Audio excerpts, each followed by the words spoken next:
दोस्तों हिचकी तो कभी न कभी हम सबको आती ही रहती है। हिचकी बॉडी का एक क्यूट सा ग्लिच है ना।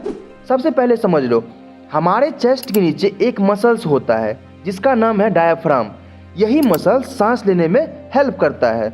अब होता क्या है, जब हम बहुत फास्ट खाते हैं, ज़्यादा हवा निकल लेते हैं या कभी कभी थोड़ा स्ट्रेस होता है तो डायफ्राम एकदम से जर्क मार देता है। इस जर्क को बोलते हैं स्पैस्म।